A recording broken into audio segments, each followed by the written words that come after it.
Welcome back to the Chinle podcast. Don't forget to like and subscribe. We hope you enjoyed today's video. And today we're here with a very special guest. We're here in Chinle, Arizona with Pastor Artie and Sandra Aragon. It's good to be here with you today. Thank you, Amanda. Thank you, Amanda. It's good to be here. We're very excited to have y'all.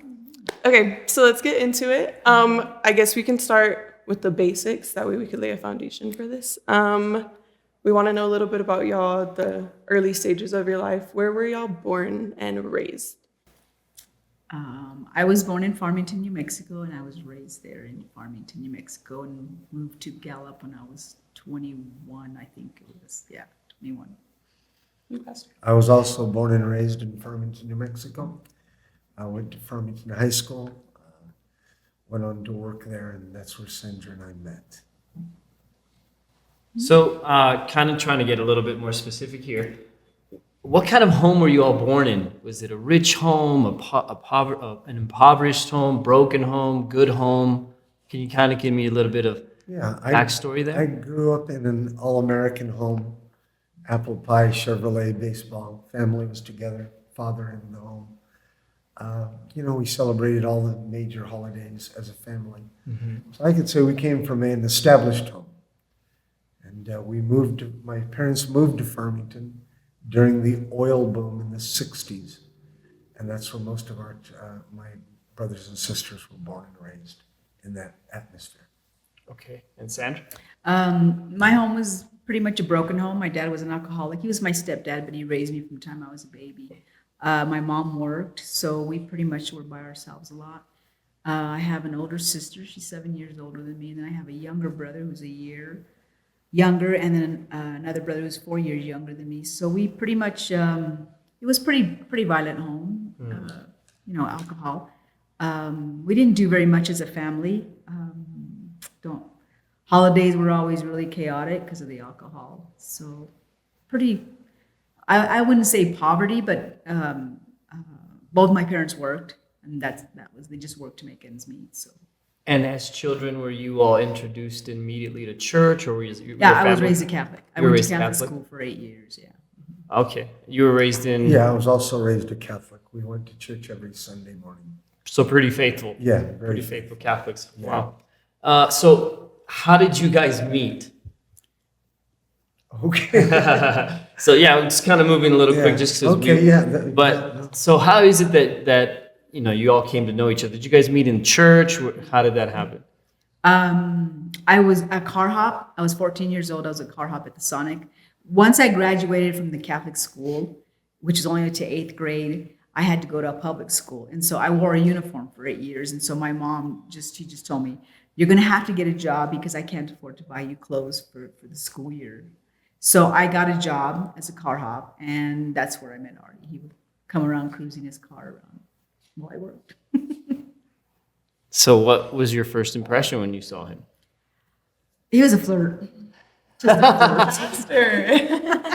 Just a flirt, just very flirty, but I liked him. And yourself? Well, actually, the first time I saw her, I was on a date prom night. Oh, wow. With another girl who wasn't Sandra. I still remember it like it was yesterday. It was love at first sight. I was driving a 66 Lincoln Continental with suicide doors. And, we lived in a little town, so we would drive around the Sonic. That's where all the kids hung out between the prom dance and all the festivities. And you just drove around the Sonic. And I was with my date, and I drove around the Sonic, and I saw Sandra there as a car hop. And I thought, oh my goodness, looky here, that beautiful Mexican girl. And my date caught me looking at her. And she pinched me on the side. In fact, I still have the scar. And she said, you're too young. She's too young for you. And I couldn't get her out of my mind. So as soon as the prom was over, I couldn't wait to take the other girl home. And she was okay, girl. I took her home, dropped her off. And the next day I went straight back to the Sonic. And there she was, car hopping again. So, make long story short, I placed an order and she brought it out. And I immediately confronted her. Do you have a boyfriend? Wow, that's bold. And she said, I do have a boyfriend. I said, wow, what's his name? She said, Alex. I said, Alex, oh, wow, lucky guy. This was the day, long before cell phones. So I just said, are you going to talk to him tonight? She said, I am. I said, good.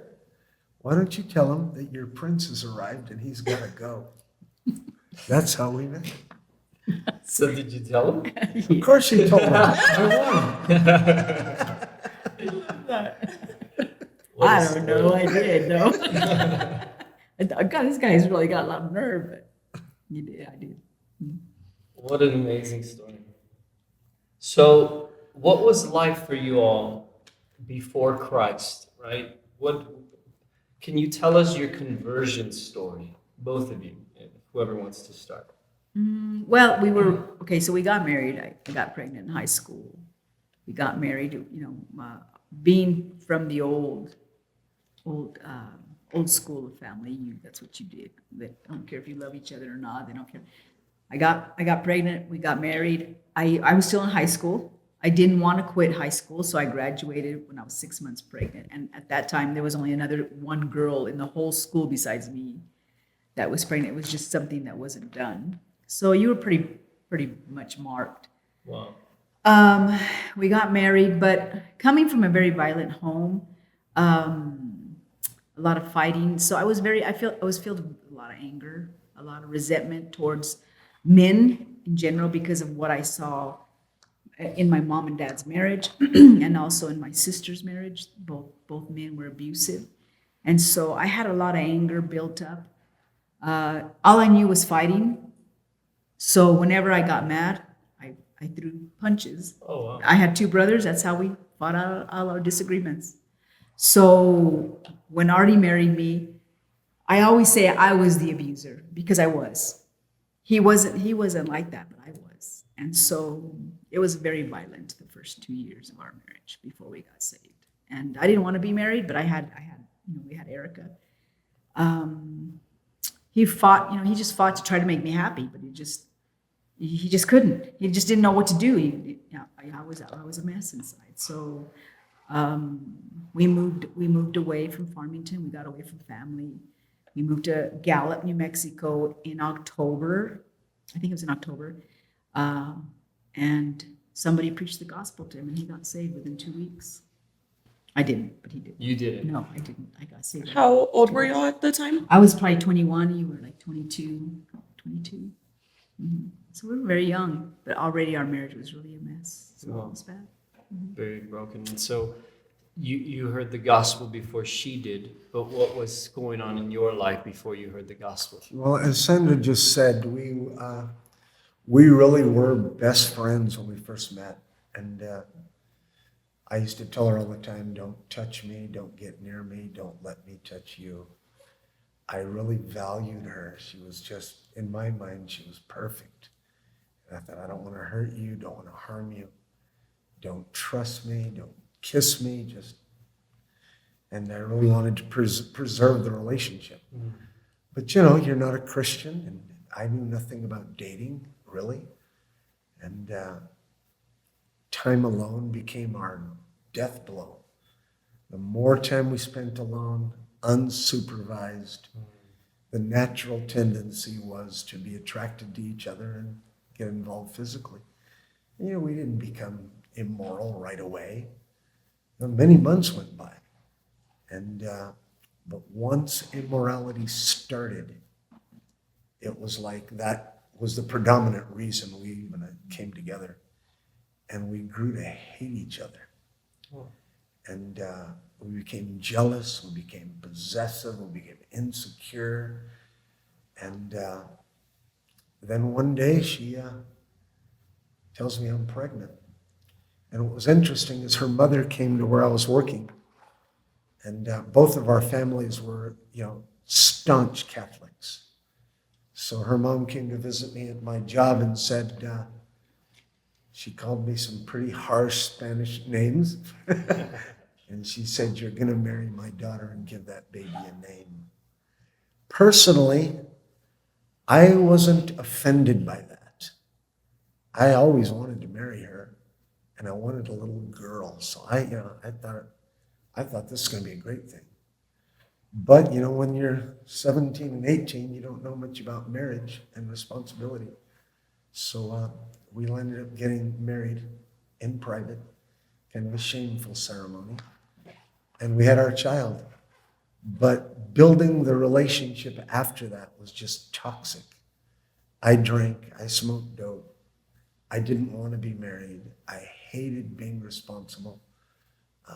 Our relationship personally was not getting any better.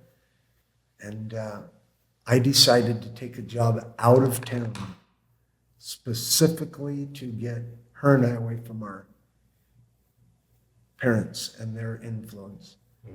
And we got to Gallup, New Mexico. I took on a job with a car dealership. I used to paint cars by trade. Okay. So early on, I was desperate. I didn't want to be married, but I didn't want to lose my wife. I didn't want to be a father, but I didn't want to give up my daughter and live in a broken home. So I was seeking. And then Bobby Montoya, who's pastoring in Redding, California today, caught me at a daylight donut shop, told me the simple gospel. And at first I brushed him off. I said, I don't want to listen to this. And I said, I'm in a meeting anyway, so you can't be bothering me. And he said, how long is the meeting going to last? I said, I don't know, an hour, 2 hours, half a day. And amazingly enough, he waited for me, called his boss and said, I'm going to wait for this guy. And he's your friend or No, I coworker? never met him. You'd never met him before. He just came Yeah. up to you. And when he witnessed to me, he just told me, look, sir, God's got a plan for your life. And, I was a normal religious Catholic guy. Yeah, I know. Yeah, sure. I pray, I go to church, and I did. And he says, no, man, God really wants to use you, wants to heal your life. So as you begin to talk about that, I became very intrigued because I wanted my life healed. And he gave me a chick track. Yeah. And it was the one with no words. It was just the story of the cross. Mm-hmm. And I took that home, showed it to her, and we went to the 180, the address that was listed on the little track. Yeah. And that night I gave my life to Jesus Christ. At a music scene called, wow, that's incredible. I never knew that story. So both of you hear the gospel preached there, and do you answer the altar call, or? Yeah, I answered the altar call that night at the music scene. I can't remember if I did or not. She didn't. I don't I think remember. I don't. So Yeah, this- I was too much in being raised a Catholic. It was just too new to me. It was too different. It was totally when you're taught that when you're taught and told that you just other religions aren't acceptable, that is in your mind. And so I just couldn't grasp all this. It was too different for me. So I kind of held back. But the gospel did. I was very, very attracted to what I heard because I had never heard preaching like that. So even though I was still very what's the word? Not willing to go up to the altar, but the gospel was just like, wow, I've never heard stuff like that. Never. In all the 8 years that I went to Catholic school, I went to Mass every day for all those years that I was in school, but I had never heard the gospel like that. So it was just like a blow mind to me. So it was pretty, it opened the door for me to be receptive to the gospel. So. After that concert scene, did y'all took the concert scene and then y'all were convinced y'all were locked in church, or did it take some time for y'all to get fully converted? Linda, it was amazing. I didn't know anything about salvation either. But I remember immediately changing the way I spoke because, car painters and auto body repairmen, we drink and we cuss. And I can remember my language clearing up. I never felt conviction like that ever. When I'd say a bad word, I'd feel something inside. Just stop that. And I stopped drinking immediately, and I stopped smoking drugs, dope. And I even went to my boss and I apologized because I was a little bit of a sticky-fingered guy. I'd steal paint materials and take them home. And I even made that right with him. And I was radically changed in my mind. And I immediately went to church. And it was foreign. I didn't know anything about it. But I was so disgusted with what I was. I'll do anything as long as I don't have to be me. So I was quick and responsive, and the religion we were part of didn't go to church real regular. Right. And I'll never forget John Robinson. He's an evangelist today. I told him, what do I got to do next? What do I got to do next? You got to do this. And I just did it. In fact, the first time he told me I had to go to morning prayer, all I knew was Catholic prayers.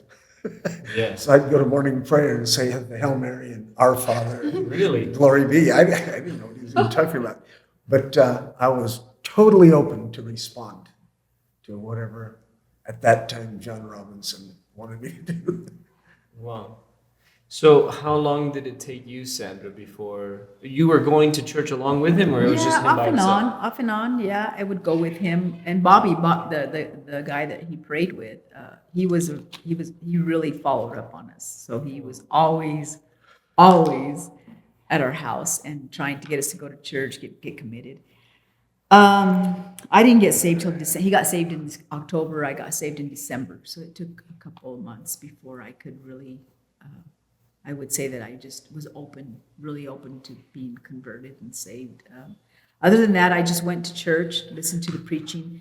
And the pastor we had at that time, he would always say, don't believe a word I say unless you read it in the book yourself. And I literally would go home and I would look for those scriptures. And you don't, yeah, I want to know but then I had never read my Bible because you're not really taught that. So we got a Bible and I was like, where do you find this? And so I would look and then I was like, man, it really says that in here. So that really began to deal with me because he's not lying to us. He's telling us the truth. So more and more, I think God just softened my heart. And then just coming to a place where realizing what I was like and who I was, and not liking what I saw. So it took a while.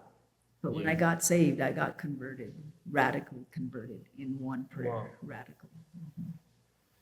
Wow. So did you get saved, you get grounded in the church. Do you all immediately get in ministry as soon as you can? Or how did you guys feel about getting involved in church? I got involved with what, they wanted me to be there for 6 months before I could do anything. That's kind of protocol. I kind of do that to this day. But I can remember wanting to be involved in church so bad that I made my own ministries. And, I don't mean this to be a bad statement, but, when you from the Catholic Church, their properties are very well manicured usually. And the church that I got saved in, which was the Gallup Church, their parking lot, their yard was always a mess, weeds everywhere. And even though I asked for ministry, they said, you haven't been here long enough, so I just became the groundskeeper. Just didn't tell no one. Just no title. No title, just show up there in my vehicle, bring my hoe and my rake and my shovels and clean the whole parking lot, all the weeds. I didn't tell no one. And everybody started saying, wow, the church looks great. I never even told them I did it.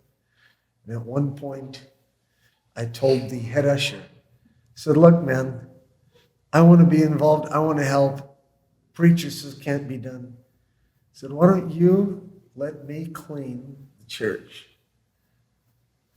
No strings attached. Go home with your wife. I won't tell a soul. And he took me up on it. So I would clean the church without a title. Nobody knew. And everybody's telling, man, the church looks great. He never said anything. I never said anything. That went on for several months until they finally allowed me to join choir. That was your first ministry? No. Official? No, they let me join choir. Then they told me, you can't sing. Maybe you got to try drama. Losers didn't let me even join the choir. They missed out. Wow. And what was your first ministry? Do you remember? Probably nursery. Yeah, after the 6 months, I think it was probably nursery because I had kids in nursery. And then joined the choir and then ladies' dinners. And so I got involved. I really did. I got involved. And I think that's what salvaged us to stay, is because we just, we got involved. We were young. There was a lot of young people saved at the same time we were. Our church was very filled with a lot of young couples from different nationalities, white, Navajo, just different. So we were all on fire. So we were all wanting to do something. So it was very exciting, very exciting, just full of life. And so we just wanted to be at the church, whatever was going on. So I got involved, which was very rare for me because I really am an introvert. I don't really like being around people. So for that, so I just could see where God was changing me, because this is not my normal character. This is not my personality. But I just enjoyed people, and it was so different. So mostly just your normal ministries that were available, So it's pretty much, but it helped me a lot. Did you immediately feel the call to preach? I felt a calling. As I look back now, there really was a time in my life where, even when I was dating her, before she got pregnant, I know I helped, but before she got pregnant, it's interesting, but I wanted to be a priest. And I actually talked to her about it. I set up a meeting with the priest to learn more about what it means calling, doing something for God. And then when she told me she was pregnant, well, in that particular religion, you can't be married. And then one time I remember, just before I got saved, I watched the old Charlton Heston movie, The 10 Commandments. And I cried through that thing. And I thought, you know what? God has something for me. I was amazed. But then when I got saved, I had a reading disability. So it's not like something I pursued. I thought, you know what? Preachers are smart. And I worked with my hands all my life. So I felt a calling, but I never, because of the reading disability, I just didn't want to be a preacher. But I always felt like God had something for me. Wow. So that was kind of early on. Yeah. And so you were in a discipleship process, or? Well, I was a hard worker. So I read in the Bible that there was a gift called helps. So I kind of wrote that for 10 years. Wow, that's like the gift everybody ignores. They all want the power ones. Well, yeah, healing. No, I just wanted to be a helper. So I would help the pastor, I'd help the door director, I'd help the head usher. I was Johnny on the spot. I would do anything, anytime to help people. I'd help grandmas, I'd help young people, I'd fix cars, I would do anything to be a blessing. So when you're going to conference and you all are hearing all these sermons about going, you felt like, I can't do that. I'd love to, but I can't? No, I felt like I'll help those other guys go. Wow. That's incredible. Not interested at all. Be warmed, be filled. And then, in my trade, I made, legitimate money. So I was able to give them money to go. Wow.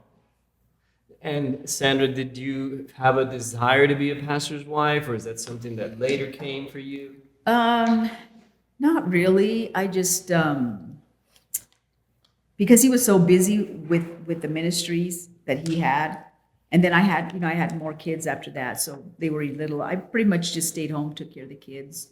I wasn't really, I would just be involved in what I was involved in, go to church, go to Dorsey or music, 180, and just, be available where I could be. But I didn't really ever, I can't say that I ever had it like this desire to be a pastor's wife. To me, I was just, being saved and serving God and just doing what we could. But no, I didn't really feel that till later on, probably when we got older, a little bit older in the ministry, serving God, that I felt like there's got to be a little bit more than this, as we're watching people get sent out, as all the couples that we're getting we got saved with, and they're rising up, they're getting sent out, and we're still here. So you start to think, okay, well, maybe there is more here, but in time, I believe everything happened in time. It took a while for us to get sent out, but I can probably see why now. Yeah. How long were you guys, how long were you all in the church before Chinle came around? 9 years. 9 years. 9 years. I thought it was 10 years. It was 9. Wow. Felt like 12. So when the initial conversation happened, where he came and I guess when you finally, found out you were called to preach, or you finally rose up to your calling, what was that your initial response like? Were you like, okay, like I'm gonna do whatever, or what was your initial response when he finally decided that? I don't remember. Are you saying like to come to Chinle or just initially? In general. In general, I don't think we ever even thought of it until Chinle arose. We kind of, just because of things that were happening in the church at the time, but to actually say we were going to go get sent out and pastor a church, it really wasn't a thought until Chinle, came up and they wanted a pastor. And then it was like we were the center of attention here. It's on the table for you. Nobody else is fighting for this. So that's when I finally was like, oh, okay. Oh, this is for real. Yeah. So how did that come to the table? How did Chinle come into the picture? Just the fact that the 4 ladies, the 4 Navajo ladies who wanted a potter's house in Chinle again. Yeah. So tell us the backstory of that, because there's a lot of people that probably haven't, well, there's probably a lot that have heard it, but there's probably a whole other that haven't. How did that all happen? Like, start from the beginning. How did Chinle come into the picture, into the Gallup Church? Okay, so the legacy of the Chinle Church outdates me. I was the pioneer of this work. But the 4 ladies originated from a very toxic time in our organization. A number of men chose to go different directions, and it caused a tremendous vacuum in the late 80s and early 90s. So these 4 ladies were refugees from a ministry that had withdrawn from our organization. So the history of Chinle is quite interesting. I've been here many years now, so I've been able to look deep into the history. Chinle started off by a man by the name of Luke Yazzie. I know this man. He's a decent guy. He would have been the first man that Pastor Mitchell and the fellowship invested in. That would have been in I'm going to say the 70s. Maybe late 70s. I'm not real good with dates. He is the actual pioneer of the original Chinle Church. I don't know how long he actually stayed, but after he left through some difficulties, they put another pastor from Gallup, New Mexico. His name was Jerry Tom. Jerry Tom also, I know him well. He pioneered here or pastored here after the first original pastor.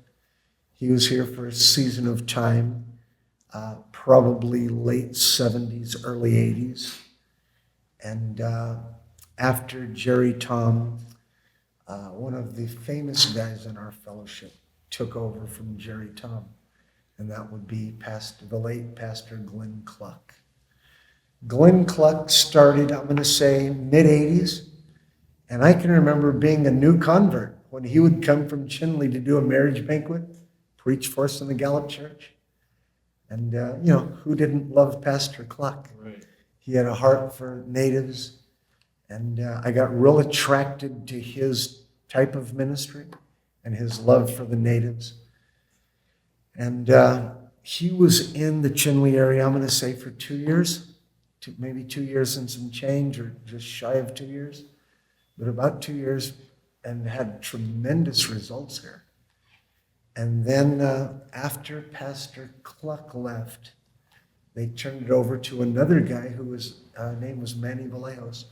He stayed here for a period of time as well. I think he was here for 7 or 8 years, and I know him as well. And good guy, preached the gospel. And then in the late '80s, when all the turmoil started, the Chinle Church decided to secede from the Potter's House Ministries. Oh, wow. And the church didn't do well. All kinds of problems broke out into the church. The 2 or 3 churches they had out were asked to return back to Chinle to kind of readjust. During that time, one of the pastors and his family, they were actually in Rapid City, South Dakota. And they moved back to Chinle, and there was a tragic accident, and the pastor was killed. So this would have been early 1990. So during that season, Pastor Cluck actually returned to Chinle to start to pioneer again. And he lasted about 6 months. And he went on, and lo and behold, the Gallup Church sent Jerry Tom back. And then more difficulties broke out. So this was all late. This was all year of 90. Then I lost my pastor in the Gallup Church, my long-term pastor, in April of 90. So all of this was going on at the same time. Mm-hmm. So then my pastor leaves, and we get a new pastor. And that's where the 4 ladies surfaced the first time. They came to the conference 6 months, 8 months into the new pastor of the Gallup Church. Pastor Mitchell was there a lot because of all the turmoil that was going on. Okay. And the 4 ladies came, and I was greeting at the door. And, I'm a happy guy. And they come in, and I said hello to them. I was very kind to them. They said, "We're looking for Pastor Mitchell." I did not know these ladies. So I took them to Pastor Mitchell, where Pastor Mitchell was. He was in an office in Gallup at a conference. And I kind of hung around to listen. And I thought, what do they want with Pastor Mitchell? And they asked Pastor Mitchell, "We want a church in Chinle. We're remnants from the Potter's House, at least the one spokesperson. She's the only one that spoke English." None of them spoke English. Just the one, yeah. The other one spoke broken English, but predominantly Navajo. So Pastor Mitchell said, "I don't have a man for you. I can't help you. You'll have to leave." So it took 20 seconds. And I thought, man, that was fast. And they walked out of the office. They were kind of saddened. So as they're leaving, I go console them. "I'm sorry it didn't work out. Maybe at another time." And I felt so bad for these ladies. I mean, I melted. I thought, my goodness. Not even once thinking I could go, thinking no one will go to these ladies.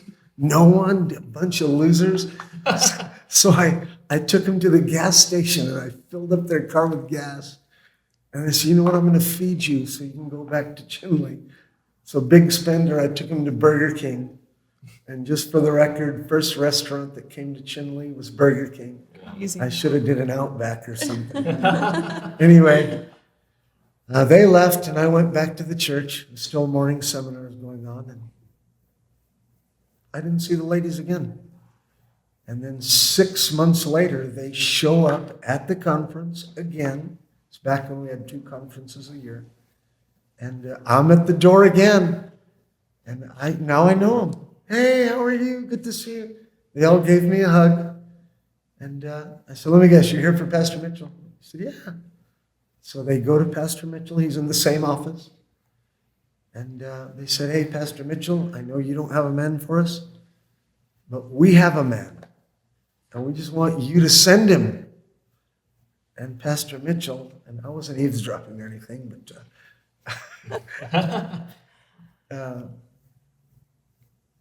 they told Pastor Mitchell. Pastor Mitchell said, well, you have a man you want me to send him? Who is this man? And they said, we want the short little Mexican that's at the door. He's the happiest, nicest, handsome. They didn't say that. I just knew that. We want that guy. So Pastor Mitchell called me into the office, and he was actually laughing. These ladies want you to be their pastor. I said, what's wrong with that? I'm a good guy. But still, it wasn't in the framework. And I thought, ladies, I'm not going to be your pastor. Really? Just that fast. It was all a joke. No, Pastor Mitchell didn't endorse me or ask me. He was just, I thought he was mocking me, if you want to know the truth. And I thought he was kind of poking fun. You know, he didn't say, if you thought, can you think about it? None of that. And I just said, ladies, I can't be your pastor. I'm a carpenter. And the conversation kind of ended. And Pastor Mitchell said, why don't you just sit in the morning seminars and we'll talk about it. So they sat in the same aisle with me, and they started calling me pastor. No. I said, I am not your pastor. So morning seminars ended. I go home, tell Sandra those crazy Navajo ladies came back, and they want me to be the pastor. And Sandra looked at me, thinking thought it was as ridiculous as I did. And she said, well, what did you tell them? And I said, I told them no. What did you want me to tell them? Yes, we'd go. You'd move with me to Chinle. We'd both been to Chinle. We both agreed you'd have to be crazy to live here. And she looked at me and she said, well, what are we going to do with the rest of our life? Sit in church? You going to paint cars till you die? And well, now I'm getting an attitude. Because she's rolling her eyes at me and I'm sitting there. So I just yelled at her. I said, I can't read, you know that. I don't want to be a pastor. And she told me a statement that changed my life forever. She said, you can't read. You can learn to read, but you really know how to love people. Why don't we just move there and love them? Wow. And that's how it started. Wow.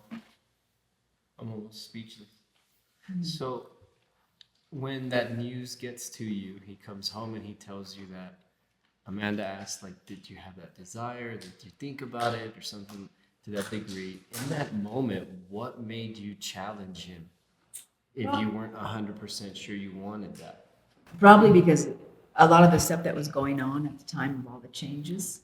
And I was just thinking, I think I just began to think, okay, well, there's a lot of stuff going on and we need to find our place. And I just felt like, you know what? To me, it was like an opportunity. To me, it was like, okay, well, this has to be God because it just doesn't make sense. We don't even know these ladies. We've been to Chinle, but the thing is also the whole time that Artie we were in Gallup, Artie had a ministry of reaching Navajos. So he was already working with Navajos. We had Bible studies. We would have Bible studies out in the middle of nowhere and have 200 people show up. Oh. I'm talking about in the middle of the, like this, like out in the middle of the, just have a Bible study and pray for the sick or whatever. And we would just have this amazing turnout of Navajos that were coming out. So in my mind, I kind of felt like, you know what? I started to just think and say, you know, I don't know. I just felt like it was a time for a chapter in our life to change. And we just needed to make a choice. And I wanted to do something for God. I didn't want to just stay in the church. I felt like our time was done there. We had done what we could. We were a blessing. We helped, but it was like I wasn't settled in my life there. I wasn't settled in my spirit. I just felt like there was more that because he was the one that did most of the follow up and did all the help. I was at home raising the kids, but I felt like, there's got to be more here. And so when he said that, my heart felt sorry for the ladies because this was the second time. And so I could relate to that. Like, well, what the poor ladies? What about them? They were probably, I would say, in their late 40s then. Probably 50s. 50s maybe. And it was like, these are not just, these are ladies that have a burden for their home, for their kids, for their families. They want help. And so I was very touched by that. I couldn't even remember Chinle. I think if I remembered, I might have had a second thought. But it was like, I was like, I just feel like we need to answer this. I feel like we need to do something. And once I had that in my mind, a peace came over me. A real peace came over me because these are not my people. I'm not Navajo. The res looks nothing like a city. And so I knew it had to be God because of the peace that I felt to do that. Yeah, that's interesting because a lot of times we hear stories of a husband having to convince the wife. But in this story, it was you convincing him to take that step of faith and go out and meet the need. How important do you think that is for a wife to be there to challenge their husband to say, hey, let's go. This is the time for us. I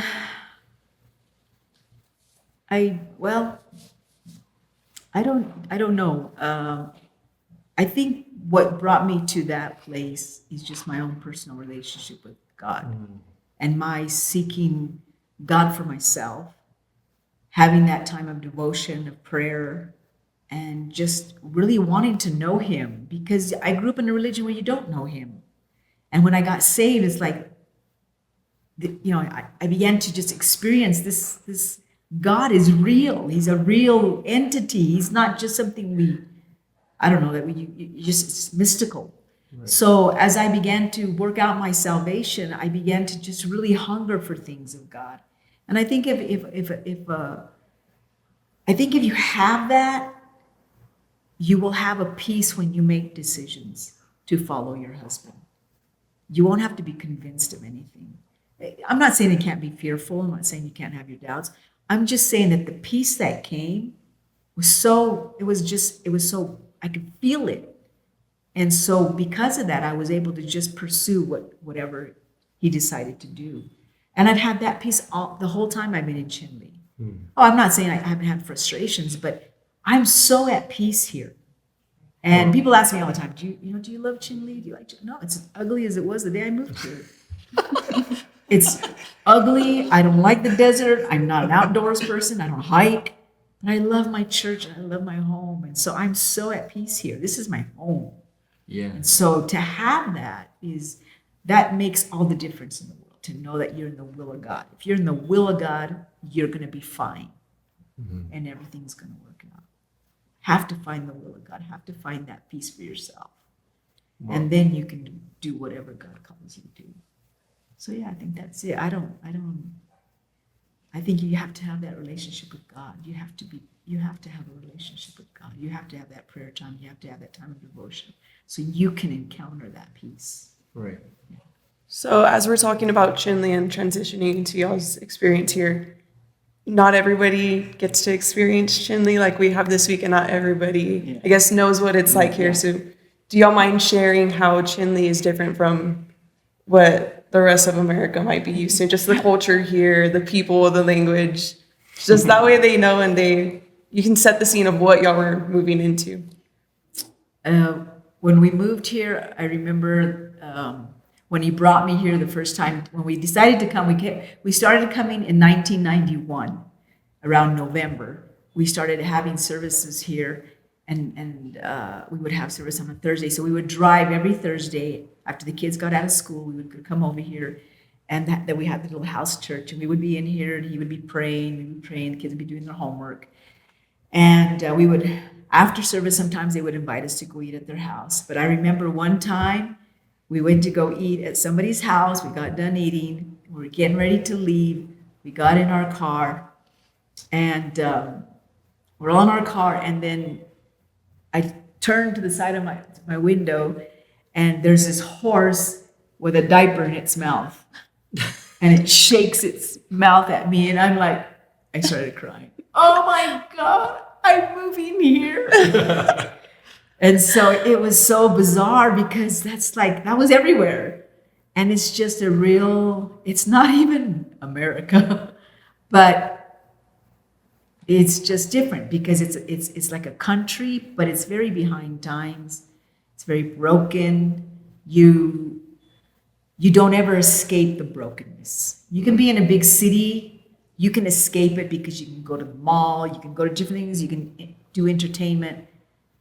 And it's like anything can look normal. In Chinle, you see the brokenness everywhere. You see the drug addicts, you see the alcoholics, you see the broken homes, you see it everywhere. You go to the post office, it's there. You go to the grocery store, it's there. You come to the church, it's here. It never escapes. You see it everywhere.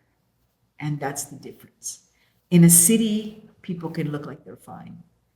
But here, you really see the brokenness, and it's so real. And then it's just really a small little town, very behind times. We don't have a lot of industry. We don't have a lot of jobs. We don't have homes. It's very, very, very, very. Oh, I don't know the word, but so it's different. It's very different. And it hasn't changed much in the 30 years we've been here. What about the culture? Who are the Navajo people? Like, how would you describe them? Well, the Navajo people, you have to understand that the Navajo people, the Native Americans, there are many tribes across the United States. They have been here since long before the founding of America. Hmm.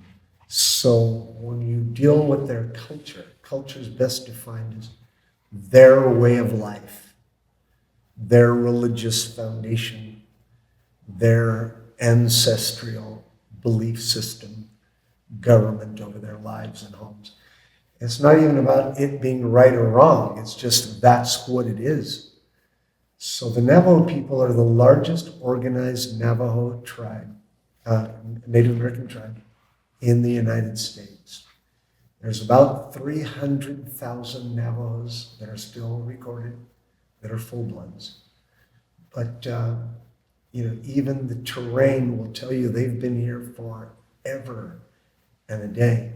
So when America was founded, they had to interrupt these people's way of life. They have their own dialect.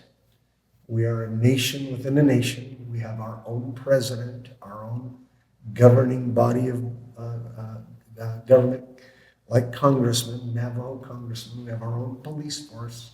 Mm-hmm. We have our own medical world. We have our own cell phone companies that are separate entities from anything else offered in the United States. So we are definitely an independent country within a country. And they have their own language, their own way of life, their own belief system. So we step in and we have to adapt to that culture. And it was quite interesting at first. I had to adapt to the Navajo language. Their language is descriptive. They describe everything. And I had to use an interpreter for the first few years of my ministry. Because 30 years ago, I would say 50% of the population only spoke Navajo.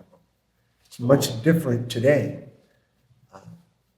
But the translation was so intense because even though you spoke English, you still thought in your own dialect. So we needed the translator. So it was very difficult to There was language barriers. Because we are a semi-sovereign country and dependent on the government, you see a lot of poverty. Sandra mentioned the brokenness. So that was obvious. The alcoholism is off the charts to this day. Teen suicide is 5 times higher than the national average. 70% illegitimacy, 70% fatherlessness. So there's some very tall obstacles in the secular atmosphere that make it completely foreign to the normal American home or city. So there's just some of the obstacles that we encountered right away. Just the language barrier, the financial breakdown, the broken home, and obviously the religious structure so foreign to anything we'd ever seen. So when y'all got here to Chinle, what were the early beginnings of this church like? Was there instant revival? Did y'all hit the ground running, as they say, or what was that like? No, yes and no. I've never preached to nobody, interestingly enough. I always had the 4 ladies and their family, but we moved into a little house with no restroom, and an abandoned house. That's what it was. It did have electricity, and water was there, but we had no need for water because there was no restroom. It had a kitchen sink. It only held 8 chairs across the front with a little tiny aisle in the middle. And at first it was kind of fun because you'd have 15, 20 people there. A little house, few people, felt pretty exciting. And I got to practice my preaching and practice my reading. But one notable day, that day I about quit. I told Sandra, these people don't even understand what I'm saying. And I told them on a Sunday morning, Jesus loves you. And they all started clapping. Yay, amen. Then I looked at Sandra and I said, the devil loves you. And the same people raised their hands, started cheering, and said amen again. And I thought, that's it. I quit. I'm done. I am done. And one of the most moving moments of my life is that Sunday I answered my own altar call. And I was weeping, not for the souls of men. I wanted it out of here. I wanted it out of the ministry. I wanted to go get my tolls and paint cars again. I didn't like the sacrifice. I didn't like the cultural barrier. I don't know these people. And those same ladies, the original 4, 3 of them came up to the altar where I was bawling like a little baby, and they prayed, said, God, don't let him leave. Oh, I'm sitting there, I'm leaving. That's what my heart was saying. And they said, God, help him. Give him people. Give him young people to work with. Help him. We don't want to lose him.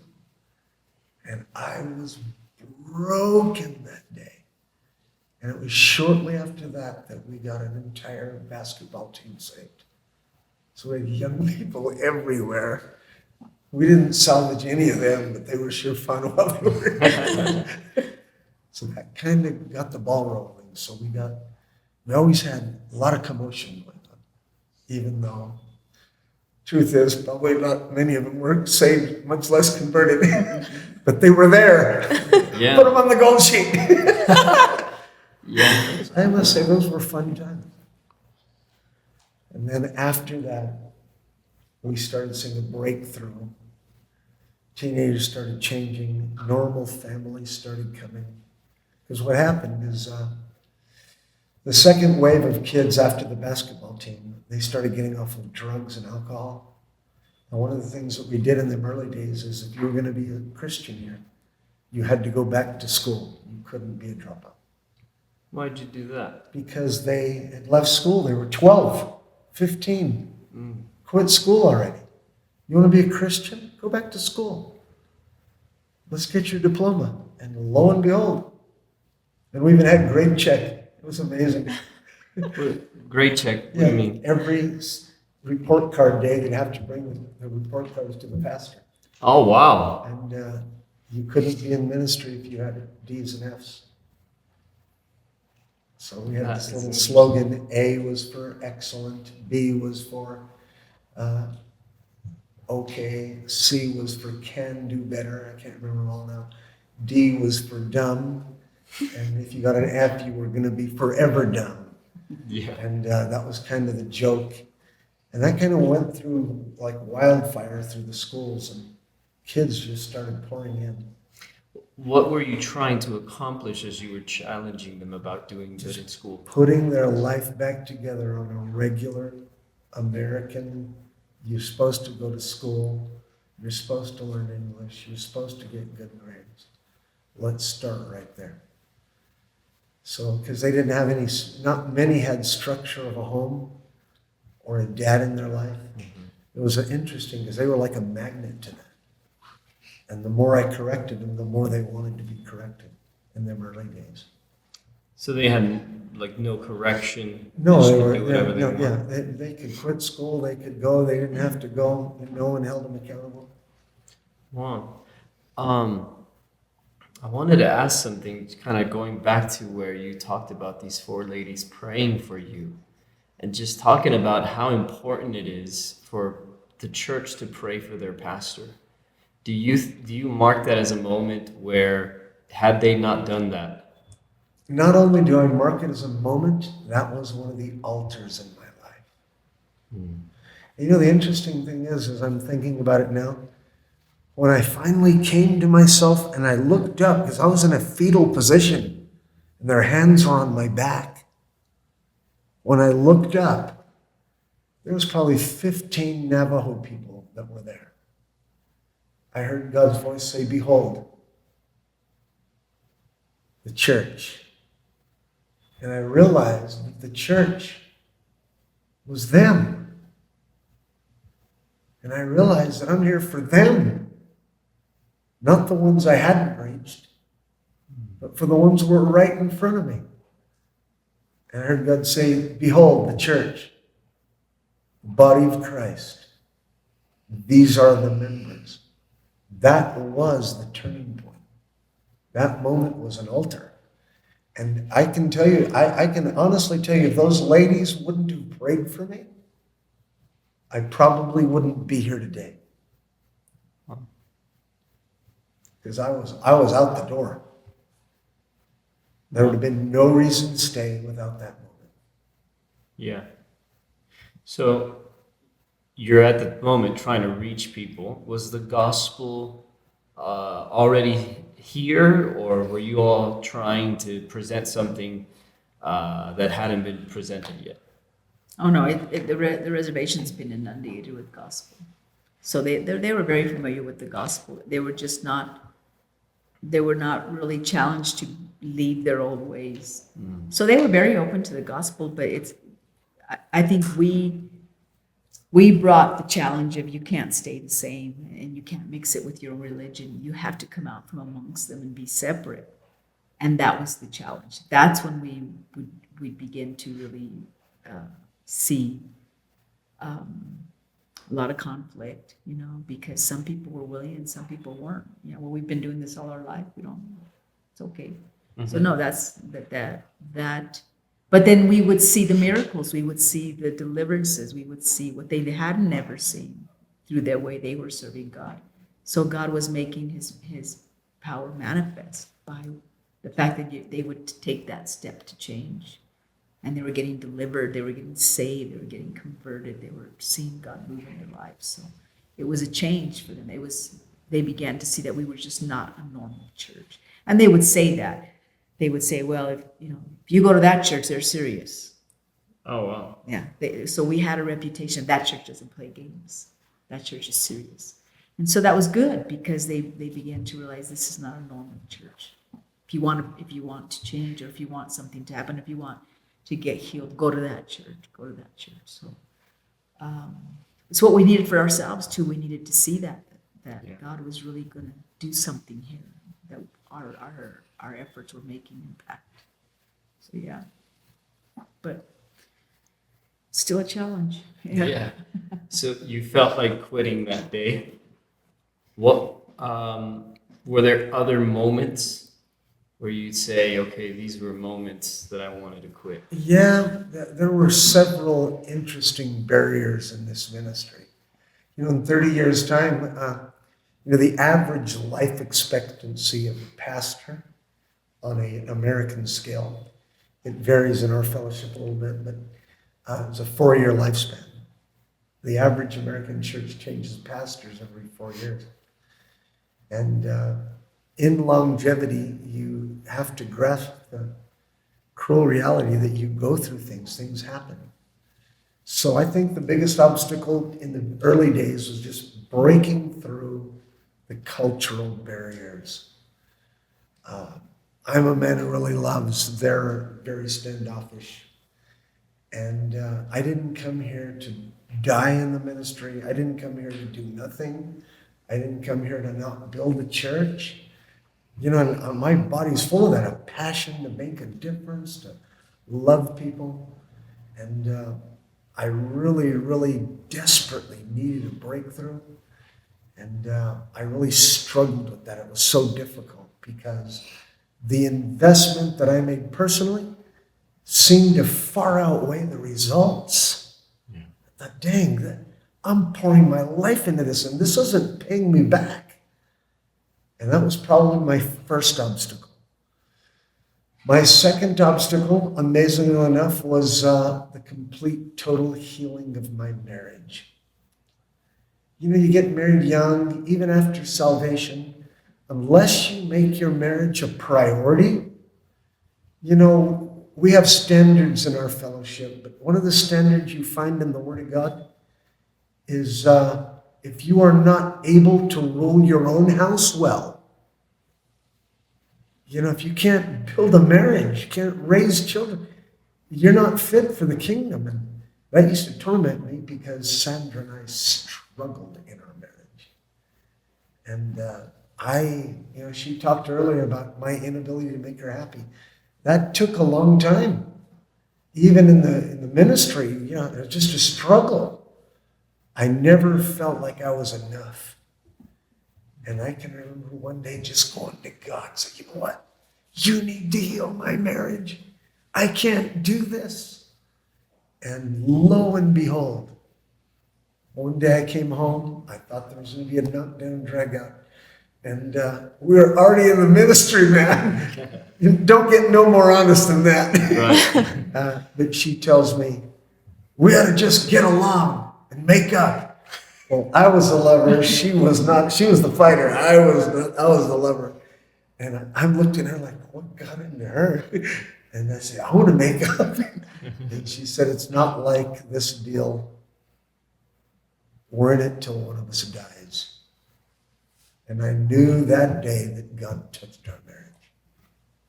We didn't have to go a lot of counseling anymore.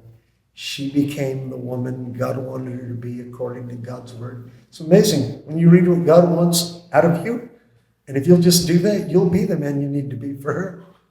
So we both got real articulate about being the people we were supposed to be in our marriage. And when we got through that obstacle, then I lost my son.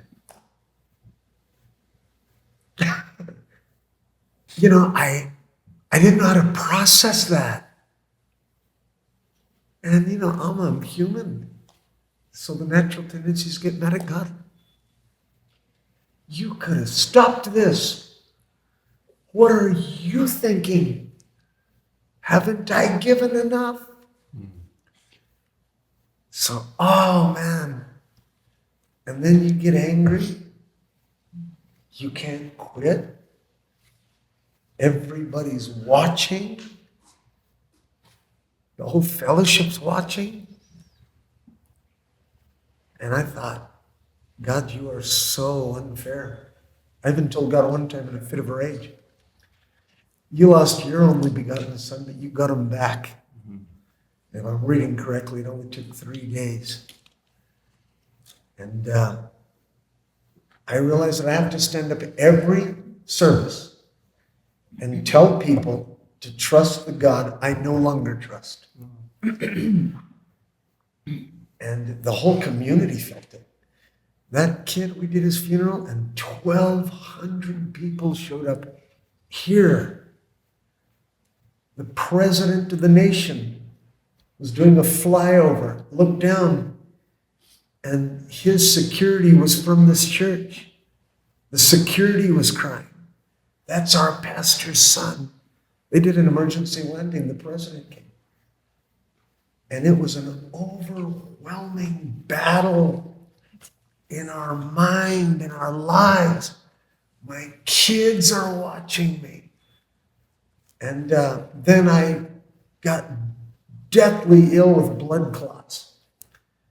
And I'm thinking, I'm sick, my son's dead. How in the world do you process this? So as each day went on, I must have stayed angry for 6 months. And I remember one day, right after his funeral, I was trying to write a sermon on Romans. I stumbled into Romans 8:28, And this we know, all things work together for the good to those who love God and those who are called according to his purposes. And to my shame, it was a desktop computer. I said, nothing good has come out of this. And I just threw the computer. And I can tell you, I didn't write a sermon for probably 6 or 7 weeks, maybe longer.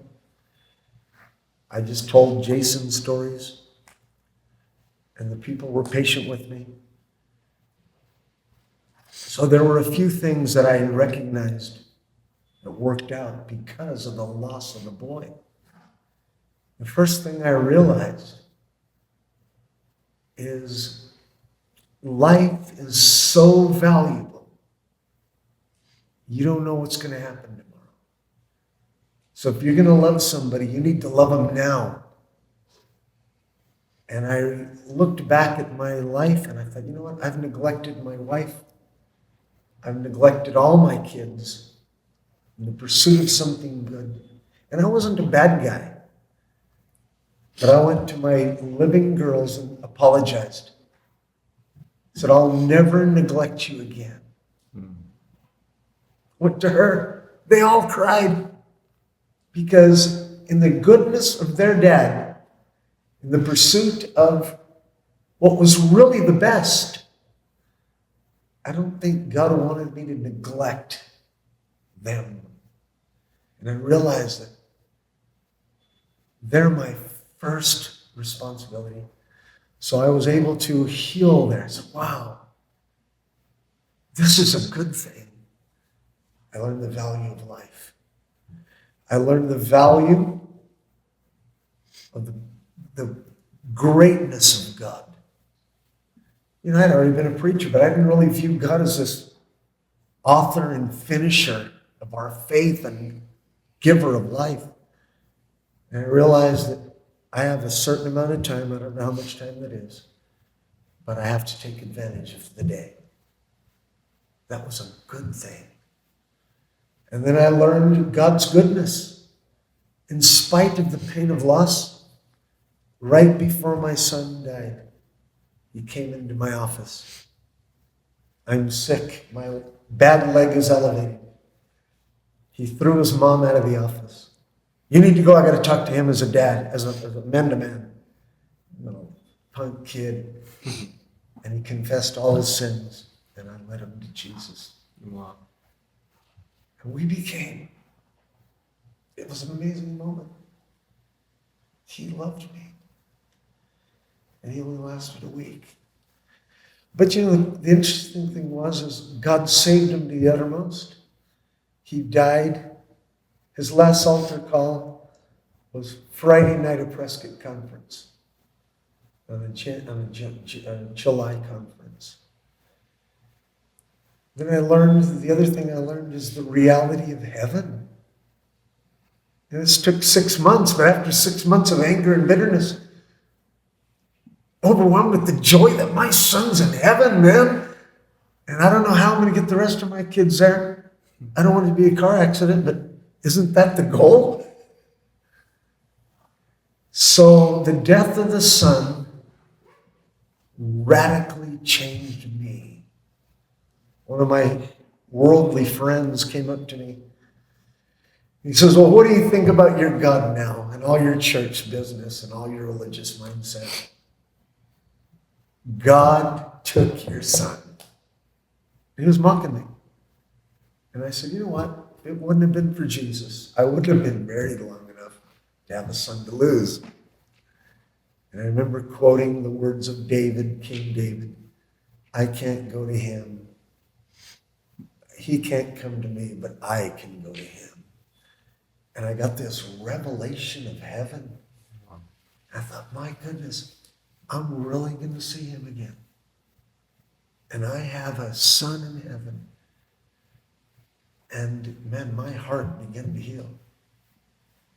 And you know, I look back now, and I don't know if you're fully aware of this, and tell me if I'm taking too much time. No, please.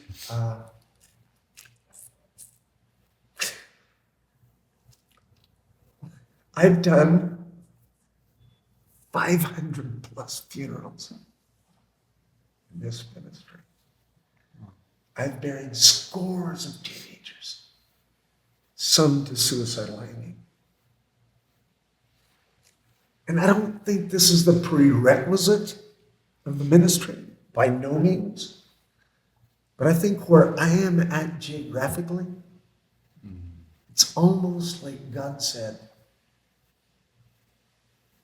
and this is not a doctrine, okay? Right. But you need to know how these people feel. Because what's in front of you is going to be a ministry of helps, a ministry of tragedy. They're going to need somebody to care. And if you know what they're going through, you'll make impact in their life.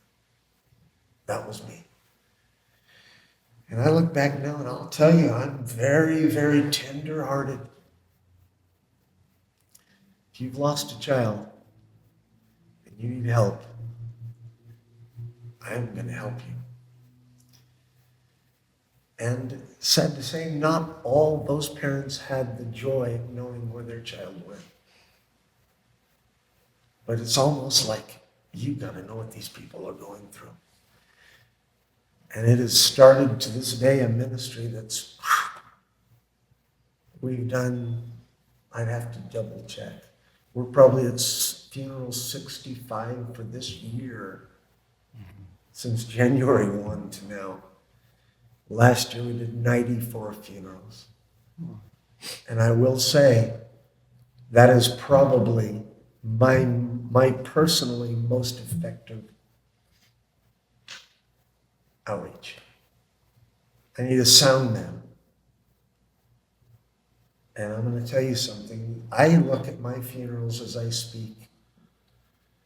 And I make one phrase at the end that is really clever. I like it, and everybody chuckles and laughs at the end, whether they're Christians or not. And no, just for the record, not all these people that die, I don't have a church of 500 that I could afford to lose 500 people. But in a town this small, you kind of become the community guy, whether you like it or not. And somebody loses a loved one, they may not go to church, they may not even believe in God, but they need help. So I've helped them, and I always tell them, look at me. And I'm smiley, bubbly, happy, laughing. You make the funeral laugh, make them cry. And I said, I'm living proof that you're going to get past this. And I usually get a round of applause. Yeah. And one of the most powerful things I learned, in light of where I'm at, the culture I'm trying to reach, and I don't know if other people need to get it, have to get it, or are supposed to get it.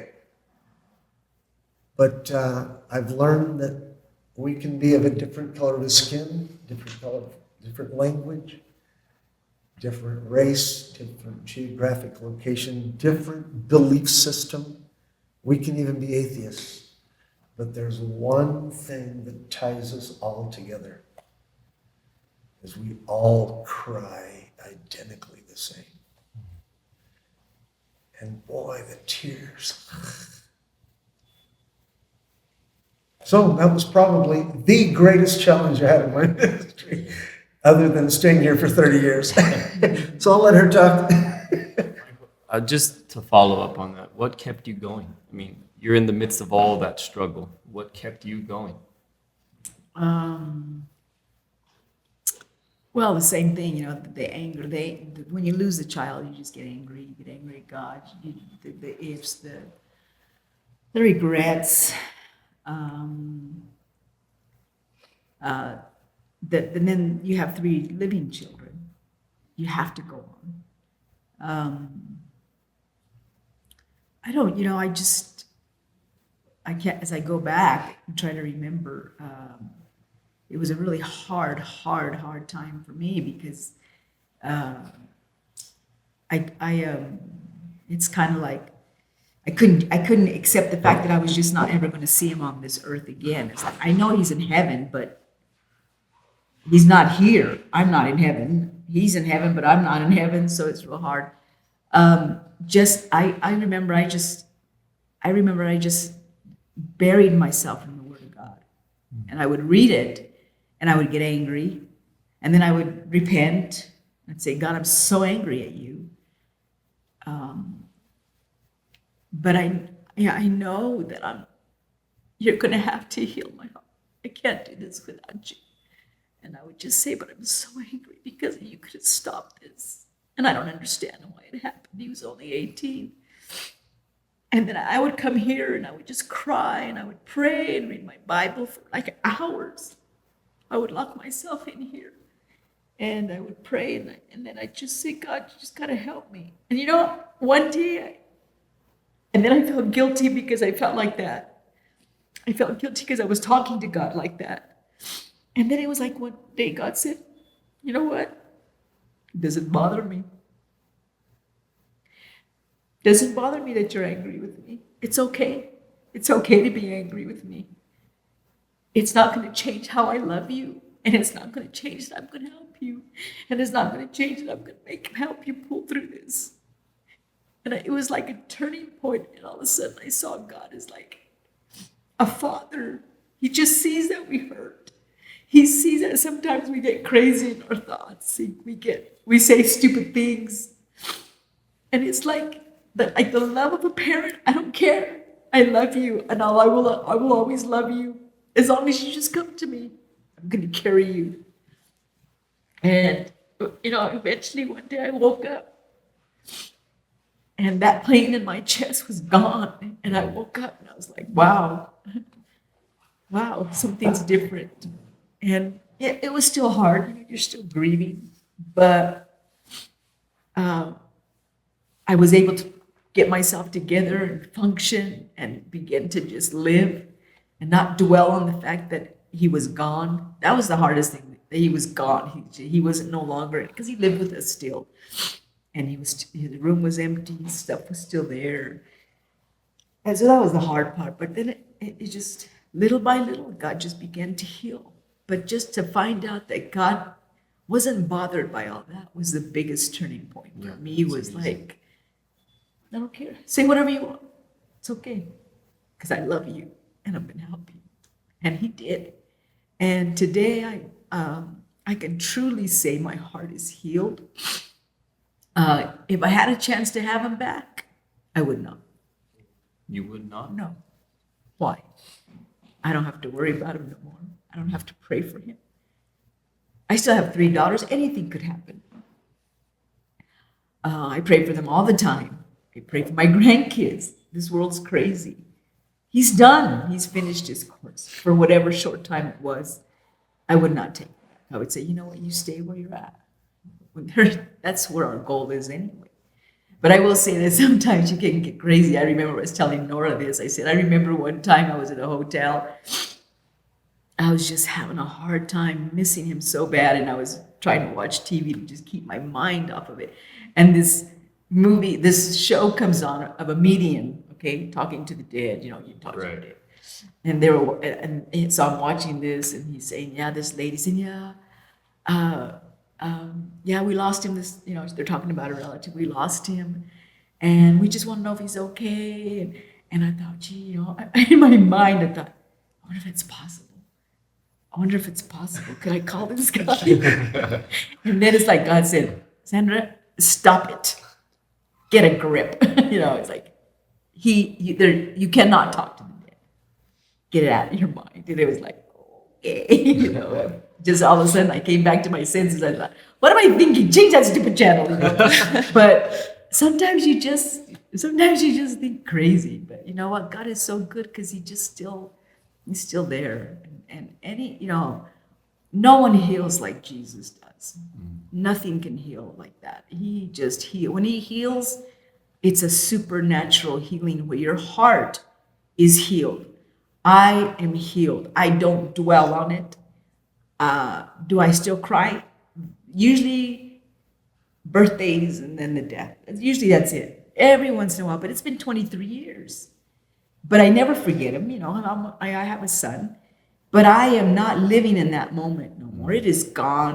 My heart is healed. He is the only one that can heal such a broken heart. I can't even explain it. I just tell people, you gotta just give Him a chance because He heals a broken heart. His word is true. He heals the brokenhearted.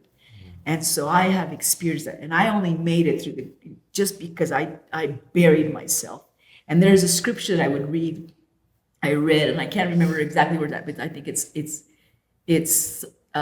Psalm 75, I think it was. I can't remember.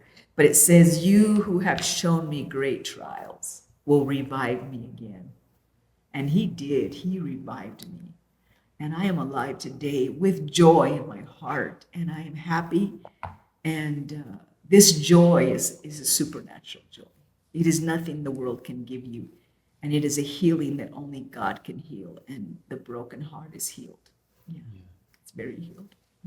So you said something, as you're going through all this, you said, the church was patient with me. And so that made me think, how key was the Chinle church for you all as you guys are going through this? Our people, I think there were several that were patient. They were very sincere, sensitive, considerate. And then there were some that just, hey, we have a problem. Mm-hmm. And but that's normal. People are normal. Yeah. But they helped us. I really felt their prayers. I think they prayed for us. And we even thought about, okay, are we going to keep ministering? Are we going to keep pastoring? But then I thought, what are we going to do? What are we going to do? What are we going to do with our time? If we leave, where are we going to go? Okay, we go back to our mother church. What are we going to do? Too much time is not good. Yeah. With nothing to occupy your time. Too much time to think. So we decided, no, we're not going to go anywhere. We're going to fight it out. Yeah. And granted, half of the time we were like, just zombies. But I don't know how we would have survived if we wouldn't have had something to occupy our time. Too much time to think can get you depressed. You have too much time to dwell on what you're going through. So we just buried ourselves in the ministry. And it was crazy because right after he died, it's like I think a week or two after he died, we buried him. We had a couple of parents come and they lost their children. And we dealt more and more with deaths in the community. There was times I couldn't go to the funeral. I couldn't deal with another funeral. And then there was times I could. But it was like, it didn't stop. The needs didn't stop here. Yeah. But that was good for us because we needed to stay busy. And we would go home, we were exhausted, we would sleep, and God would just give us totally the grace of God. But I think our church's prayers, my son-in-law, who wasn't my son-in-law at that time, he really helped us a lot. He would help us with the church. He would remind us, we need to do this, we need to do that. And so he was a blessing to us because he just helped us. And the church they really did. They really cared for us, and they really were sensitive.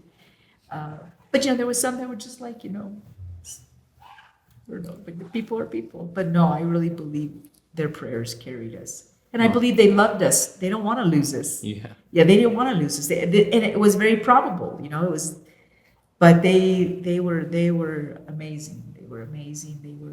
They were very, very instrumental in helping us go through that. Yeah. Wow. So we've been able to enjoy your beautiful building this week that we've been here. But from what we've heard, it hasn't always been this building. So can y'all tell us about where it started and how y'all got to this beautiful building? Okay, I can elaborate very heavily on that. When we moved here, and I have some very telling photographs. We started in a little abandoned house, and it was just run down. No one lived in it. Had electricity, had a kitchen sink, and we just made it work the best we could. We didn't have a restroom, so we'd have to go to the restroom across the street at the store. So we actually started our church in that. There was no sidewalks. It was just kind of in the middle of a field.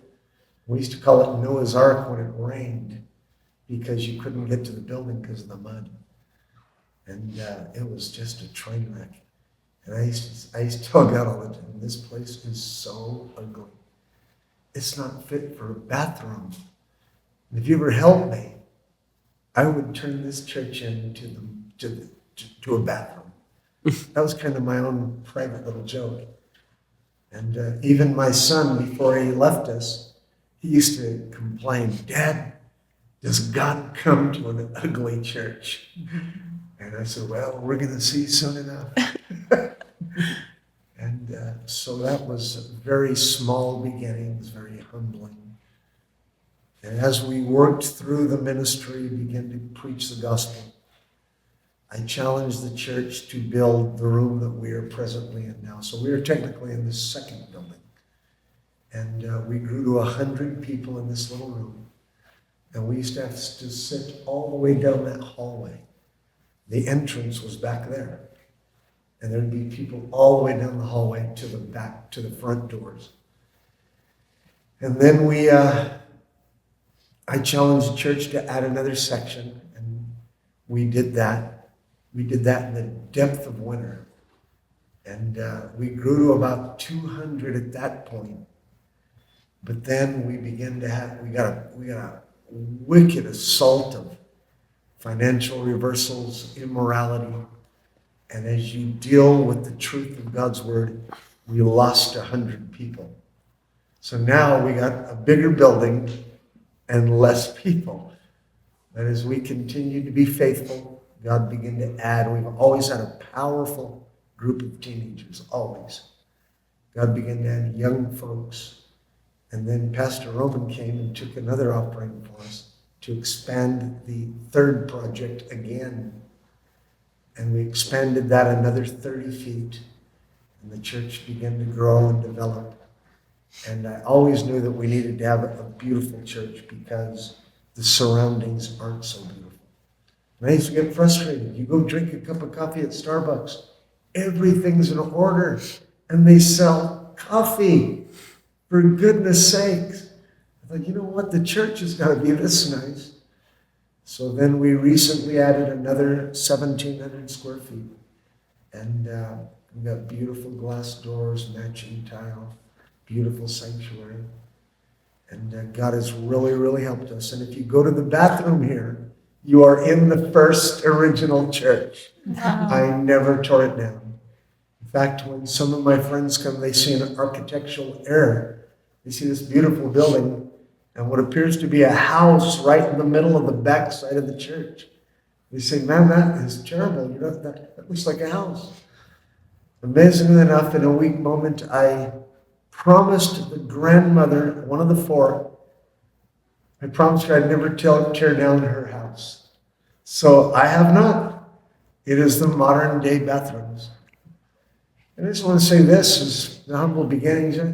You go through things as young pastors and the struggles of life. I'll be the first one to tell you, at times it felt so unfair. It felt so insignificant. It felt almost like a price that didn't need to be paid. You just go through all these mind battles. But it was a few months ago, Pastor Greg Mitchell, the leader of our fellowship, came to preach here for a rally. And he hadn't been here in 25 or 27 years. He saw the first little abandoned house. Pastor Greg was an evangelist. That's how far back it goes. And when he came, not only was he was enamored with unbelief and joy as he saw what God has done here. Beautiful facility we've built. All the churches we've been able to plant out of this reservation town. The international works. But I want to tell you something. That night that he preached, there were 400 natives from all over America and Canada. And Pastor Greg was just amazed. And as he's finishing his sermon, I'm on the front row, right near the altar. And I'm just remembering all that we've been through, even the loss of my son, all the struggles, all the heartache, all the difficulties, all the times I wanted to quit. And I had to say from the depths of my heart, the struggles and the difficulties and the trials of this present day are not worthy to be compared with what God is doing in this place at this very moment. None of this could have happened. Last Sunday morning, Pastor Roman started. That was our church. We're in a town of 5,000 people. And there was just about 300 natives that came to church. None of this could happen. I just came back from our baby church in Vietnam. Small, beautiful group of Vietnamese young adults. I think of the people that are being saved in Canada. The Apache Indians, the Sioux Indians, the Blackfeet, the Hopi, the Navajo. The value of what God has done in this church today. It is a powerful display of the heart of God. And I look back oftentimes at those humble beginnings. The Bible tells us don't despise the day of small things. And I've learned in my longevity, there's always more happening than what we can see. Truly, the Bible says, eye has not seen, neither has ear heard, neither has it entered into the heart of man the things which God has prepared for those that love him. So I stand today in absolute amazement of watching the impact that God has made through a local church. And I'm deeply humbled. I never thought it to be so. The only thing I want to say, I know we're probably going to close, but there was a very interesting time in my ministry. I'd already lost my son, my middle daughter. She had a bout with cancer. My oldest daughter had a bout with epilepsy. So, we went through things. But one day I was preaching in the Chinle church on a Sunday night. And I was preaching on desolate cities. And I was challenging the Navajos who know how to live without water, know how to live in difficult terms, know how to live simple, challenging them to go to desolate countries, desolate cities. And the church was full that night. And I pulled the altar call, and not one Navajo man or woman responded. And I don't know if any other preachers ever get upset at an altar. Please, somebody email me and say, I've been mad at the church at the altar call. And I said, none of you, not one of you will lay down your life for a difficult country. And then 3 hands went up. My daughters stand up, go to the altar. I'm so upset. I get off the altar and I go to my daughters. I'm not talking to you, you knuckleheads. You already live in one of these cities. Go sit down. And I'll never forget what they told me. The oldest one putting her arms around me, the other 2 kind of on the opposite, behind her. She said, Dad,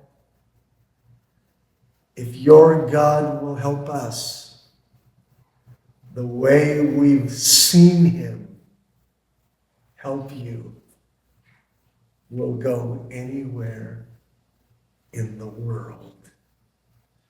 And I just wondered what they would have said had I quit in the difficult times. My dad was a powerful preacher till we lost our son. My dad was a real powerful preacher but couldn't fix his marriage. My dad was a real powerful preacher but never could acclimate to the audience that God put before him. And while those girls were telling me that was another amazing thing.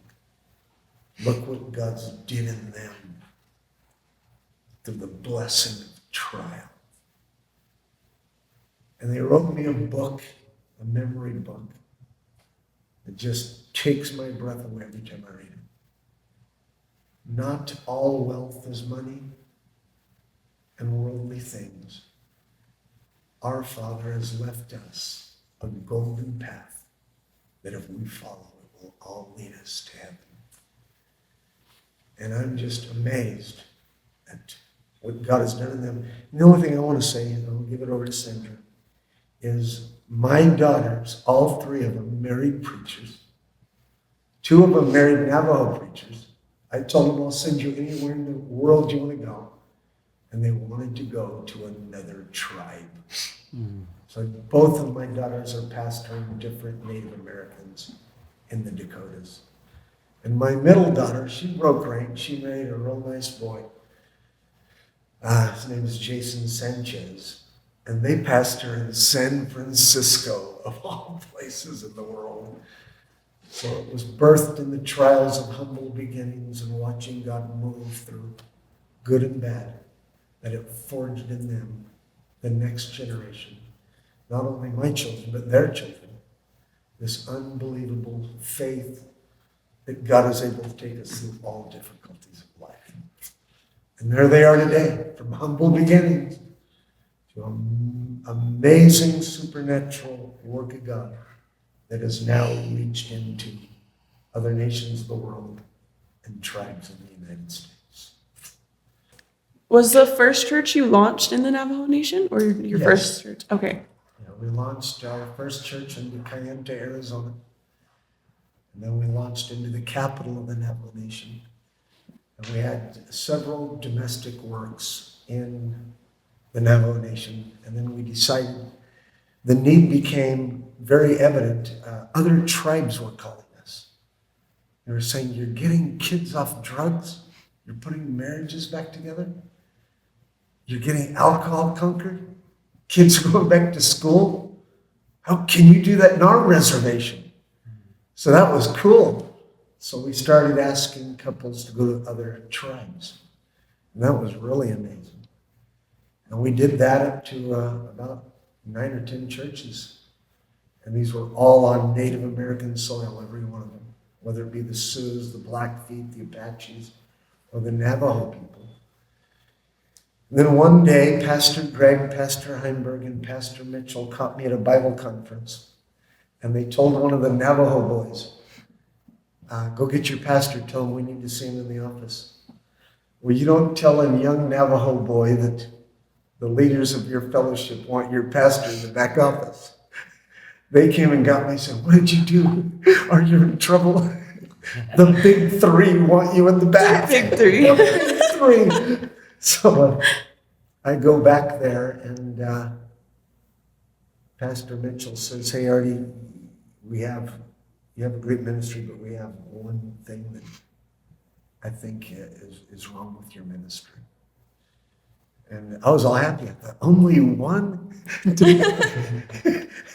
was very clear. You don't hang around here too often. I said, and I turned it into a big joke, but they said, we want you to launch international. And I looked at them like they were out of their mind. I said, it looks really cool from the audience, good, strong church. But we're 58% unemployment where I live. The budget's not there. And Pastor Mitchell said, that's exactly why I want you to do it. How are you ever going to know true riches except you step out in faith? If you will launch one of your couples international, and you'll finance it 100%. Well, obviously, my mind started doing numbers. Well, what does that cost? What's the estimate? What do you? Probably $5,000 a month. And I said, the budget just wasn't there. I didn't even have a guy at the moment. And then they asked me, do you have a guy? And I said, maybe. And do you think you'd pull it off? I said, I don't know. They said, we'll help you, but we really think that if you will launch international, it will be a blessing for your church. So I said, okay. So a disciple that was home for redirection, Donnie and Trissy Benali. Trissy's still here with us. Donnie also went on to be with the Lord.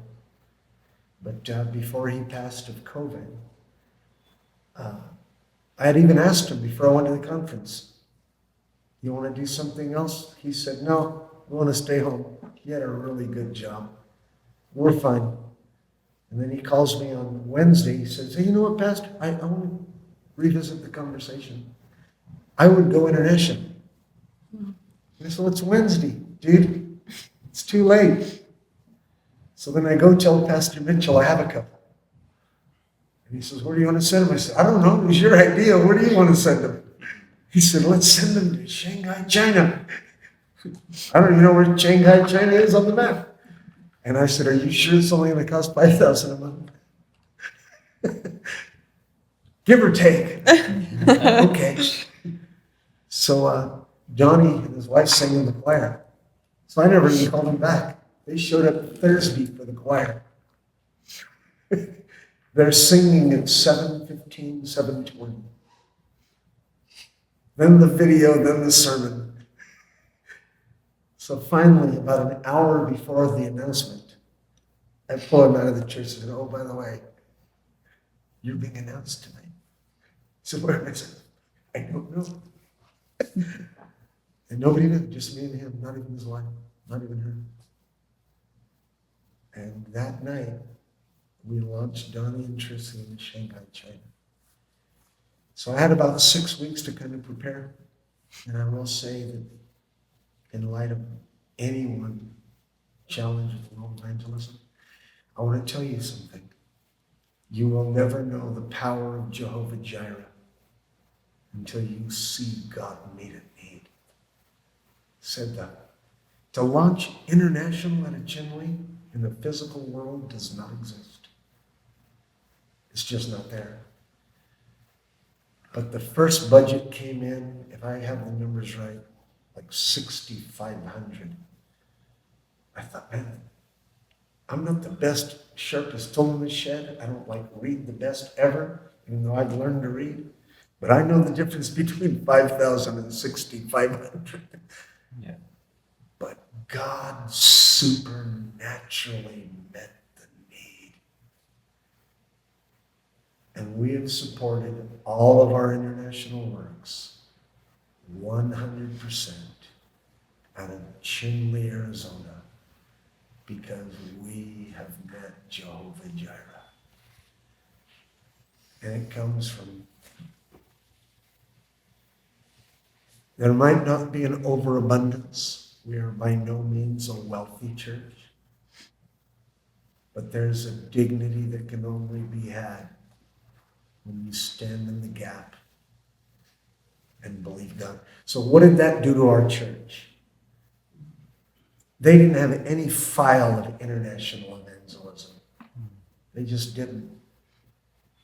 But today we're at lunch, and a 19-year-old young man, you heard him yourself, Yeah. said, I want to put another flag on the wall. I want to get married. I want to pioneer in France.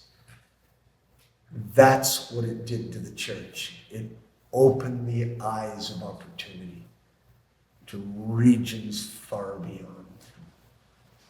I stand amazed. So that was actually the first challenge of internet. It wasn't even my idea. It was Pastor Mitchell, Pastor Greg, and Pastor Heinberg.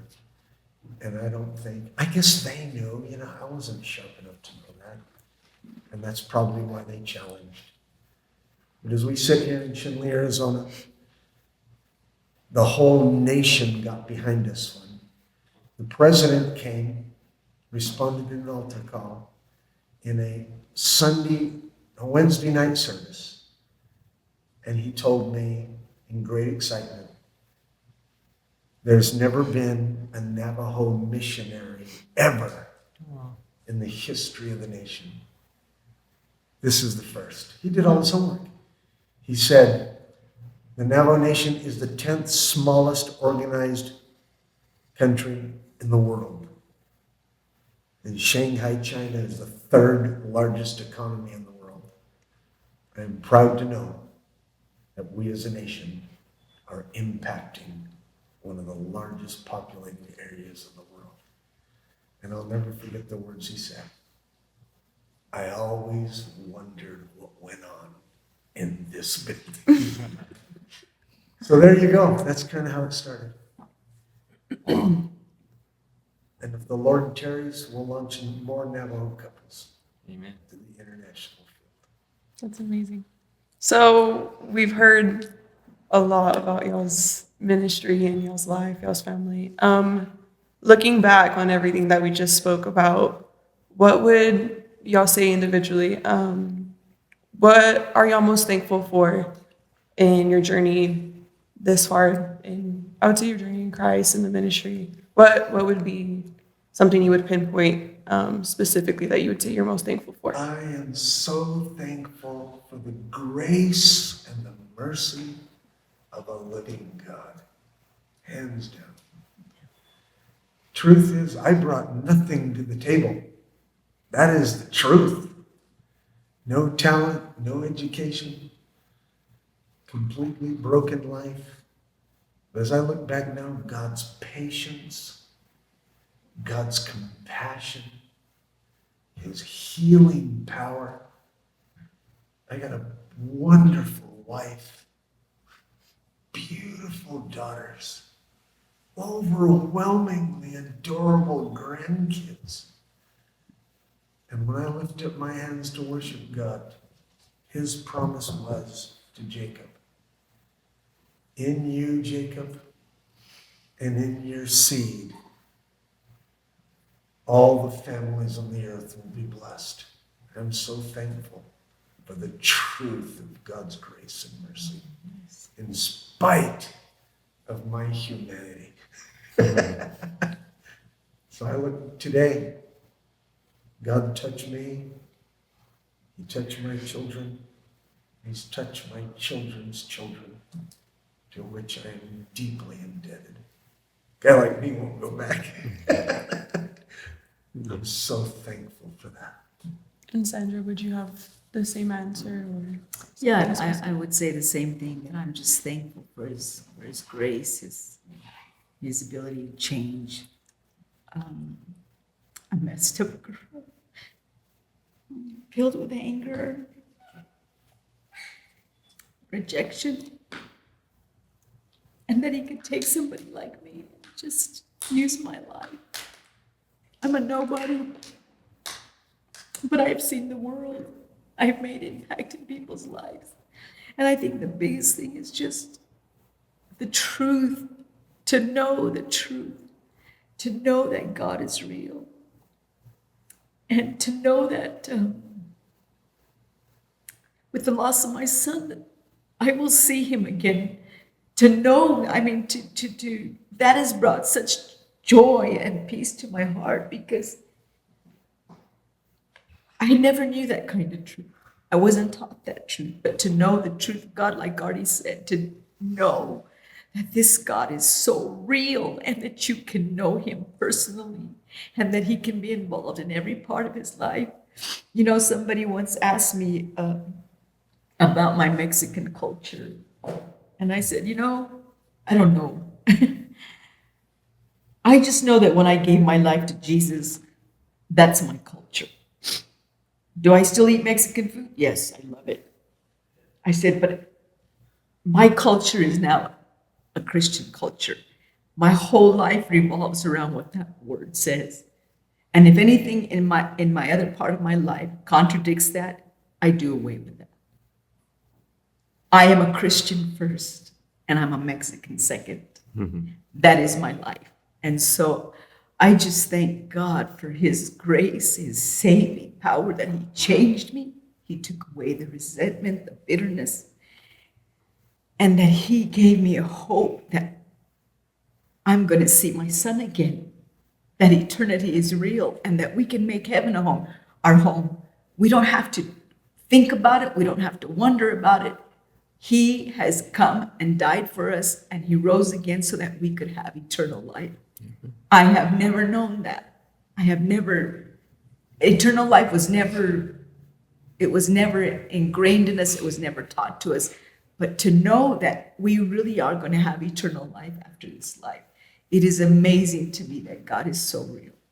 And I thank God for his grace and his saving power. I thank God for everything he's done in my life, for my beautiful family, for my husband, for my church, and for what he's done. He's a great God. And I can't picture my life without Jesus. I don't want to. He's everything to me. And thank God for that. That's it. So, at the beginning we mentioned, or I think Robert off camera mentioned how these podcasts are important to us, especially me and Robert actually had this conversation before. This sort of podcast setting gives the viewers an opportunity to learn from, we consider y'all heroes in our fellowship, that they may not have gotten that chance without a setting like this. And so with that, what legacy do y'all hope to leave for the next generation or the next pastors, leaders, the younger ones coming up? What legacy do you hope to leave for them? I want to leave a legacy of a man who found it absolutely necessary to make a difference in other people's lives, another culture. And I want to leave the legacy that it's okay to give all. If I had another life, I'd give that one away too. Wow. There's not a greater legacy than spending and being spent. The Bible says, he that wants to be great amongst you, let him be a servant to all. I can't remember who it was. I know it was one of you guys in our private time. I want the Navajos to write on my tombstone, he loved us first. Or he gave his life. He gave all. A man who made a difference. His legacy, I think I want to leave behind, is found in the book of Timothy. He that desires the office of a bishop. He desires a great thing. I could have been stuck painting cars somewhere. And I'm able to see my life touching others. A legacy of a life laid down. This is a great thing. I think the same thing. I think being an introvert and really just not liking to be around people, my biggest fear in life is to meet new people and make a conversation. That is my biggest fear. When I travel with Artie to a new place, I am terrified. What am I going to say to those people? I'm not like him. He's so charismatic. He's so outgoing. And me, I am like a wallflower. I can just, but I think because of that, I have chosen to also serve. Because when you serve, it forces you to be around people, and it forces you to not be so self-absorbed. And so I would want to leave the legacy that, you know what, serve people, because there is no time for anything when you serve people. You get involved. Sometimes you feel their pain. Sometimes you feel their joy. And you just make a difference. And so when you serve, you're involved. I just prayed the other day. I said, God, I'm getting older. I'm slowing down. I can see it. But you've got to help me stay involved. I don't want to sit and just watch. I want to get up and I want to labor. I want to help, because that's what I want. I want to be involved, because as long as I'm involved, I am doing something. My life counts. It may be small, but I want to keep on doing something. And so you need to give me strength to keep doing that. And so being a servant, like Artie said, it does wonders for you. It really does. It helps you to stay focused on other people. And so if you don't, you become critical, you see all the bad things and you complain. But if you stay involved and you labor and you serve and you work and you clean or whatever it is, man, what does the Bible say? Sweet is the sleep of a tired man. You go to bed, you know what, I did something today and it meant something to somebody. Mm-hmm. Or maybe it didn't, I don't know. But I just feel like being a servant has really done something for me. It has taken me out of my shell, because I can revert to that very quickly. So I would want to leave the same legacy. Just serve people, labor in your church, labor with people. It doesn't, I don't know, it can be anything. Just be involved. Don't just come and sit, be involved in something. And your life will count, and it brings such a satisfaction in the kingdom of God that I think a lot of young people need to do that. When they get involved, it takes their mind off of themselves, because this is a generation that's very self-absorbed. So that's what I would say. Well, before we leave, it's been an awesome experience. Getting to talk to you all, like Amanda said, heroes of our fellowship to us, or the younger generation. Do you all have any final encouragement words to our listeners? Would you like to finish with? I would like to say thank you for paying attention. I hope this story helps. It's been a real joy being a part of this. I want to thank you. I want to thank you and the McAllen Church for even considering us for something so amazing. God bless you. Same thing. Thank you so much for your time and for helping us through this. And it's been good. And I really enjoyed it. You guys are a blessing to us. So we had a great time with you guys. I'm glad you were able to come and see Chinle. I think people freak out. I know Artie tells all the stories, but they just can't picture it. And then when they come, it's like, wow, he doesn't lie. He's really telling the truth. Yeah. So it is a joy for us. It is a joy for people to come see it. This is a miracle church, and it is a joy to have people come see what God has done in this place and through these people. And they're beautiful people. And I thank you guys. Thank you. I just want to encourage everybody, stick it out, serve God. It's worth it. It's worth it. He's a good God. Yeah, that's about it. On behalf of the McAllen Church and the Genlit podcast, we want to thank y'all so much for being a part of this and giving us your time. Honestly, this was life-changing for me. I'm sure he could say the same. So we really, really appreciate it, and I can't wait to see how people are impacted through do this episode. But that's it for this episode of the Gen Lit podcast. We hope you enjoyed, and don't forget to like and subscribe. Thank you for watching.